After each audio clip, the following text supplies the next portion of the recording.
بسم اللہ الرحمن الرحیم الصلاۃ والسلام علیک یا رسول اللہ وعلی آلک و اصحابک یا حبیب اللہ۔ عربی زبان سیکھنے سکھانے کی نیت سے یہ ویڈیو ہم آپ کی خدمت میں پیش کرنے جا رہے ہیں۔ عربی زبان کے الفاظ کے ایک ذخیرے کا سلسلہ ہم شروع کرنے جا رہے ہیں۔ روزمرہ زندگی میں ہم کئی چیزوں کے نام لیتے ہیں جو روزانہ ہمارے استعمال ہوتے ہیں۔ ہم روزانہ 3 الفاظ لیں گے، ہر درس میں ہم 3 الفاظ لیں گے۔ تینوں الفاظ کی عربی، فارسی اور انگلش، ان 3 زبانوں میں ہم سیکھنے کی کوشش کریں گے۔ تو آئیے شروع کرتے ہیں۔ سب سے پہلا لفظ ہے کأسٌ۔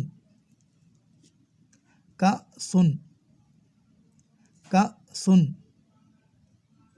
اس کا معنی ہوتا ہے پیالہ یا جام۔ پیالہ یا جام، انگلش میں اسے گلاس کہتے ہیں۔ گلاس کہتے ہیں۔ گلاس کے معنی یعنی پیالہ یا جام۔ گلاس کو عربی میں کأسٌ کہتے ہیں۔ گلاس کو عربی میں کأسٌ کہتے ہیں۔ کأسٌ یعنی گلاس۔ فارسی میں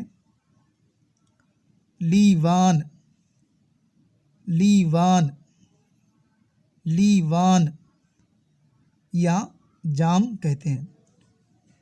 فارسی میں لیوان یا جام کہتے ہیں، انگلش میں گلاس۔ اب آپ یہاں پر دیکھ رہے ہیں کہ جام یہ لفظ جو ہے فارسی میں بھی ہے اور اردو میں بھی ہے۔ تو آپ کو پتہ ہے کہ اردو زبان جو ہے یہ مختلف زبانوں کا مجموعہ ہے، تو لفظ جام بھی اردو میں فارسی سے حاصل کیا گیا ہے۔ اسے اور مثالوں سے سمجھیے، جیسے ہم کہتے ہیں جام شیشہ۔ جام شیشہ یعنی شیشے کا پیالہ۔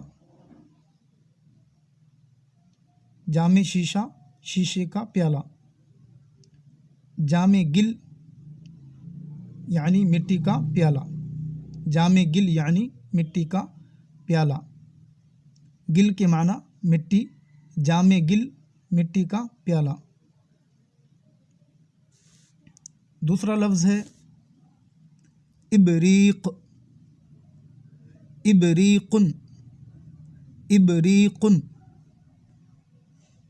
انگلش میں ہم جگ کہتے ہیں، جگ۔ فارسی میں کوزہ یا بستو کہتے ہیں، کوزہ، کوزہ۔ اردو میں جو ہے کوزہ کہتے ہیں۔ دونوں لفظ ایک جیسے لکھے جائیں گے، اتنا یاد رکھنا ہے کہ دونوں لفظ ایک جیسے ہی لکھے جائیں گے اردو اور فارسی میں۔ پڑھنے میں جو ہے اسے کوزہ پڑھیں گے، فارسی میں کوزہ پڑھیں گے، اردو میں کوزہ کہیں گے۔ کوزہ، کوزہ یا بستو، فارسی میں کوزہ یا بستو، انگلش میں جگ کہیں گے۔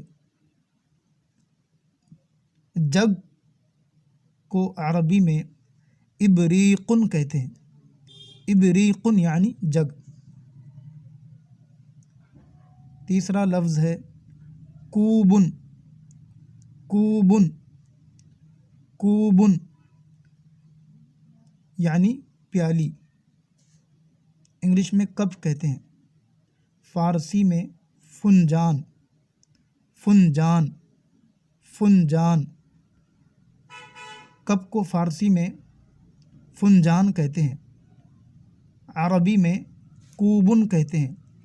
کوبن یعنی کپ، پیالی۔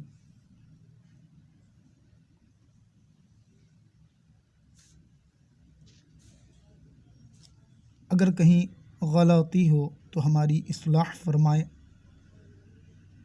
اللہ تبارک و تعالی ہم سب کو علم نافع عطا فرمائے۔